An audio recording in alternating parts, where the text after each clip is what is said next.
যারা বৃত্তি পরীক্ষার্থীদের জন্য তথ্য আপলোড করতে চাচ্ছেন IPEMIS তাদের জন্য এই ভিডিওটা এর জন্য করছি। অনেকেই ছবি IPEMIS আপলোড হচ্ছে না, স্বাক্ষরও আপলোড হচ্ছে না। কেন হচ্ছে না জানেন? আপনারা যারা ক্যামেরা দিয়ে ছবি তোলেন, ছবির সাইজ 2 MBর চাইতে অনেক বেশি হয়ে যায়, স্বাক্ষরের সাইজও 2 MBর চাইতে অনেক বেশি হয়ে যায়। এজন্য IPEMIS ছবির উপরে স্বাক্ষরের উপরে ক্লিক করলেও ছবি বা স্বাক্ষর ওখানে যায় না। ওখানে যাওয়ার জন্য আপনাকে একটা সফটওয়্যার ব্যবহার করতে হবে। এই সফটওয়্যারটা আমি প্লে স্টোর থেকে নামাবো, ডাউনলোড করব। আপনারা প্রত্যেকেই প্লে স্টোরে যান, প্লে স্টোরে গিয়ে নিচে সার্চ বাটনে ক্লিক করুন, তারপরে উপরে লিখতে হবে ফটো রিসাইজার। হ্যাঁ, এটা চলে এসেছে। এটার উপরে আমি ক্লিক করলাম। ওই যে নিচে দেখুন ফটো অ্যান্ড পিকচার রিসাইজার, একটা তীরের মতো নিচে আরেকটা তীর উপরে চিহ্ন দেওয়া আছে, এটা ক্লিক করবেন। ঠিক আছে, এটাকে ইনস্টল করে নেবেন। ক্লিক করে ইনস্টল করার পরে ওপেন হবে। আমি করে রেখেছি এর জন্য ওপেন দেখাচ্ছে। ক্লিক করি। এখন ছবি ক্রপ করে দেখাচ্ছে আপনাদের। সিলেক্ট ফটোস, এটার উপরে ক্লিক করেন। এটার উপরে ক্লিক করার পরে এখানে এরকম ছবি আসছে।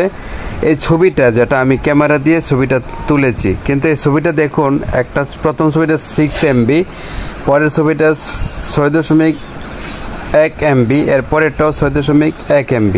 তার মানে এই ছবিটা আপনার IPEMIS যাবে না। তবে এখান থেকে এই ছবিটাকে 2 MBর নিচে নামিয়ে আনতে হবে। ঠিক আছে, এখান থেকে সবচেয়ে বড় যে ছবিটা 6.1 MB, এটাকে আমি ক্রপ করে দেখাই।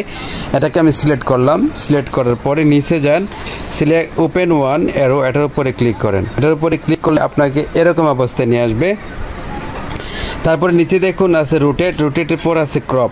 এই ক্রপের উপরে ক্লিক করেন। এই ক্রপের উপরে ক্লিক করলে আপনাকে নিয়ে আসবে আরও কয়েকটা অপশনে, রোটেট, অ্যাসপেক্ট রেশিও, রেজলিউশন। আপনি অ্যাসপেক্ট রেশিওতে ক্লিক করেন। ক্লিক করার পরে আপনি একটা সাইজ করে নিয়ে নেবেন।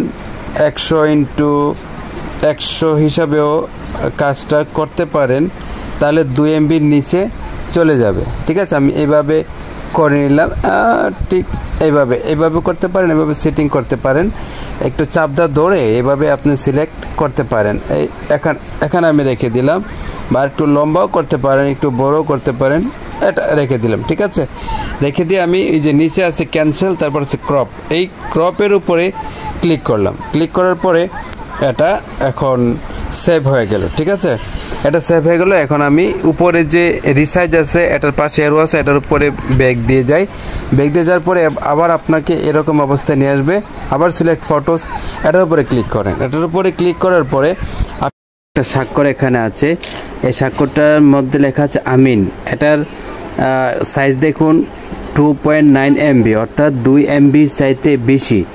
যদি এই অবস্থায় আপনি এই স্বাক্ষরটাকে IPEMIS এর স্বাক্ষরের ঘরে আপলোড দিতে যান, তাহলে সেটা যাবে না, কারণ 2 MBর চাইতে বেশি, এর জন্য যাবে না। কিন্তু কম করে নিতে হবে, এজন্য এটাকে ক্রপ করে নিতে হবে। তাহলে আমি ক্রপ করার জন্য এটার উপরে সিলেক্ট করি। সিলেক্ট করার পরে দেখি ওপেন ওয়ান অ্যারো, এটার উপরে ক্লিক করেন। ক্লিক করার পরে নিচে আছে রোটেট, ক্রপ, রিসাইজ, ফিড। এগুলির মধ্য থেকে ক্রপের উপরে ক্লিক করেন। ক্রপের উপরে ক্লিক করার পরে আপনি এটাকে রিসাইজ করে নেবেন। রিসাইজ করতে গেলে এখানে কোনো মাপ নাই। কাস্টমের উপরে ক্লিক করেন। কাস্টমের উপরে ক্লিক করলে হরিজন্টাল নেবেন 100, ভার্টিক্যাল নেবেন 40। ঠিক আছে, 40 নিয়ে ওকে করে দেন। ওকে করার পরে এখানে এইভাবে চেপে ধরেন। ঠিক আছে, এখন কাটতো বড় করতে পারবেন, ছোট করতে পারবেন, এদিকে করতে পারবেন, আরও ছোট করতে পারবেন, কোনো সমস্যা নেই। ঠিক আছে, আমি এই ব্যবস্থায় রেখে নিলাম। রেখে দেওয়ার পরে এখন এটাকে আমি সেভ করব। ঠিক আছে, সেভ করলে নিচে দেখুন ক্যান্সেল লেখা আছে, তারপর দেখুন ক্রপ আছে। এই ক্রপের উপরে ক্লিক করেন। এই ক্রপের উপরে ক্লিক করার পরে এটা সেভ হয়ে গেল। আপনি এখন কোথায় যাবেন? ফটো রিসাইজে ক্লিক করে ফটো অ্যান্ড পিকচার রিসাইজার দিয়ে যে ছবি এবং স্বাক্ষরগুলো ক্রপ করে রেখেছিলাম, সেগুলো এখন দেখি। আপনারা দেখুন এই ছবিটা আমি ক্রপ করেছিলাম। এটা দেখি এবার কত এমবি বা কেবি হয়েছে। এই যে 3 ডট মেনুতে ক্লিক করুন, ক্লিক করার পরে ডিটেলসে যান, ডিটেলসে গিয়ে দেখুন মাঝখানে ফাইল সাইজ 135 কেবি। ঠিক আছে, আগে এটা কিন্তু ছিল সর্বোচ্চ এমবি দিয়ে আমি এটা ক্রপ করেছিলাম 6.1 এমবি ছিল। তারপরে দেখুন স্বাক্ষরটা আমি দেখাই, এই স্বাক্ষরটা আমি ক্রপ করেছিলাম যেটা ছিল 2.9 এমবি। এখানে 3 ডট মেনুতে ক্লিক করেন, তারপরে ডিটেলসে দেখেন, ডিটেলসে গিয়ে মাঝখানে দেখেন 233 কেবি। তাহলে এইভাবে আমরা ছবিগুলো ক্রপ করব। ঠিক আছে, এখানে এইভাবে স্বাক্ষর এবং ছবি ক্রপ করে রাখার পর আপনার তথ্যে যখন তথ্য দিয়ে এন্ট্রি করতে চাইবেন, সবগুলো তথ্য ফিল আপ করার পরে যখন আপনি ছবি আপলোডে যাবেন, তখন এই যে ছবি এবং স্বাক্ষর আপনি ক্রপ করে রেখেছিলেন, ছবির আপলোড করার সময় ছবির উপরে ক্লিক করবেন, আপনার ছবি এখানে অটোমেটিক চলে যাবে। আপনাকে আর কখনো বলবে না 2 এমবির বেশি হয়ে গেছে, আপনার এটা ক্রপ করা দরকার, আপনার এই মুহূর্তে ছবি আপলোড করা যাচ্ছে না, এরকম কোনো কথা বলবে না। তাহলে ওখানে একটা ক্রপ আছে, আপনি আপনার সুবিধা মতো সেটিং করে ওকে দিয়ে দেবেন বা নিশ্চিত করে ফেলবেন, নিশ্চিত হয়ে যাবে। তারপরে আপনি স্বাক্ষরের অপশনে গিয়ে এভাবে স্বাক্ষরের উপরে ক্লিক করবেন, ক্লিক করার পর স্বাক্ষরটাও আপনার স্বাক্ষরের জায়গায় সেটিং হয়ে যাবে। তারপর ওখানে একটা ক্রপ আছে, ছোট প্লাসের উপরে ক্লিক করলে বড় হবে, মাইনাসের উপরে ক্লিক করলে লেখাটা ছোট হবে।